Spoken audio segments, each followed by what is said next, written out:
Good day everyone, a very warm welcome to you. It's time to get spooky, well possibly. My name is Nick, we're on the Commodore Amiga. I'm looking at a game called Belial, whatever that means, published by ECP in 1989. It's a Ghosts N Goblins clone. I did like Ghosts N Goblins. That was released from Elite a year later, 1990, but the arcade cabinet was 1985. Now we're going to control a character not too dissimilar to Sahara, but he hasn't got his armour on, like in Ghosts N Goblins, and one shot and he's dead. Anyway, here we go. Shooting zombies there. I don't like this music. It's very non-spooky. Why do a spooky game have non-spooky music? I don't know. Anyway, shooting that. Now I need to get on this thing here. Buff, well done. Alright, so far. Lives in the bottom right. Score in the left. Time in the little bouncing pumpkin time. Let's hope there's not too many of these. 2, 3, 4. Right, that should be enough. Another one. Oh, right, okay, right. I've got the hang of this, I think. Why is there so many bouncing pumpkins? Right, hang on. Good, right, okay. So I didn't get too far. This isn't expert gameplay. It's in how you got on your first or second go. And would there been enough there for you to want to play again? Okay, it feels a bit like an 8-bit game rather than 16-bit. Do check out the review of Ghosts N Goblins on the Commodore Amiga. That was better than this. Oh man, those bouncing pumpkins are getting old very quickly. Oh god. They've made it a bit too difficult, and it looks like the pumpkin, once it comes back past you, it then comes towards you again. That's very, very evil. Ghosts N Goblins did have a sequel called Ghouls and Ghosts in the arcades in 1988. Well, I played that instead of this. This is a bit poor at the moment. Right, what is the guy wearing? The graphics so indistinct. Is he nude already? Game over. Well, I didn't quite like that first of all. It looked a bit, well, for want of a better word, rubbish. Okay, if you had this game back in the day, let me know. This is a cracked version. I could be playing it with infinite lives if I wanted to, but why would you want to? I'll just pause it in error there, right? Boo boo, do do. What is this song? Sounds like a song from the 80s. Do do do do do do do do do do. Right, hang on a minute. See if I can get even off level 1. I can't see any real point in playing this at the moment. It looks like every time you die, annoyingly, you return back to the beginning of the stage. I presume it has got checkpoints, but very, very far in the game. And the difficulty is really, really difficult. Ghosts N Goblins got around that by having lots and lots of different lives and decent checkpoints. This one's got poor checkpoints and only 3 lives to start off with. Why? I would say avoid this game. It's utter pig squeal. Right, let's get to the pumpkins again. I mean, the music, unforgivable. Anyway, right, 46 seconds. So I presume the level isn't that long then, with that sort of like time span. Ghosts N Goblins have different choice of weapons. This bloke's got some weird frazzly thing. Looks like a bit of Fusely pasta. If I was going to try and attack the undead and bouncing pumpkins of doom, I'd certainly take pasta with me, especially Fusely. When will the penne drop? There was a pasta joke there. Right, come on. Bouncing pumpkins. If you're a bouncing pumpkin, comment below. I hate you. Not really. Right, they're only doing a job, I suppose. Bouncing pumpkins are interesting in this game, but don't have more than 3. Anything more than 3 is absolute evil. Put a goblin in instead. I mean, if a pumpkin bounces in the air, as soon as it lands, it's going to explode anyway.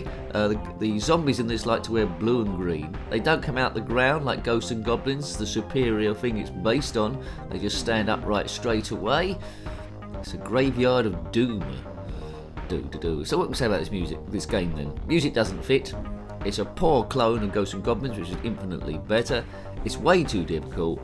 Bouncing pumpkins are annoying. It's very hard to like because kids would give up on it, especially with this because it's unfair. It's not capturing the imagination at all. I don't like it. If you do like it, comment below. Now, if you want to see other Commodore Amiga stuff we reviewed, they're in a playlist. Click on my username, takes to the channel page, then click on the playlist tab up there, or you can just click on the link in the description below. Bomb. Game over. Well, thank God for that. I will play a few more goes. We aim the reviews to be about 10 minutes long, although sometimes it's quite tricky when the game is as bad as this. Now, Please subscribe if you haven't already. That's what keeps the channel going, you know. And, you know, tell all your friends that Nick plays games this badly. It's not about reviewing just all the good games. It's about seeing the poor games as well. Commodore Amiga sure had a massive share, probably more than any other system, of awful games. Why? Don't know. It's just the way it is. It's just the way it is. Right, hang on. Do. I don't wanna play this game anymore. I don't wanna play this game ever again. You must be some crazy nincompoop. Oh God! Oh, get me out of here! I very rarely do. Well, I was going to say I very rarely play games this bad, but I do all the time, especially in the Commodore Amiga territory. I mean, why would anyone buy this? You know what? It was released commercially, but it feels very much like a public domain game. For public domain, I could let it go. I think that's quite cute. Oh, got a bit further there. But for a commercial release, imagine coming home after playing this. Your friends would just joke at you. I mean, I think I might have been able to come up with something. I lie, but I think I might have been coming out with something like this myself. Ghosts and Goblins. Now, if you're going to do something cloning Ghosts and Goblins, at least do something that either offers something. I mean, there's no choice of weapons, just the Fusely, as I say. But yes, maybe it would be kind of. See, that's the thing, Ghosts and Goblins as well. Is you've essentially got two lives in one with the armor, and then he's like got no clothes on. He's in his underpants, isn't he? Really? And then he can get the armor back at certain stages, as was Ghouls and Ghosts, who had a few more upgrades too. This is like pouring it all the way back, like a prototype of the game.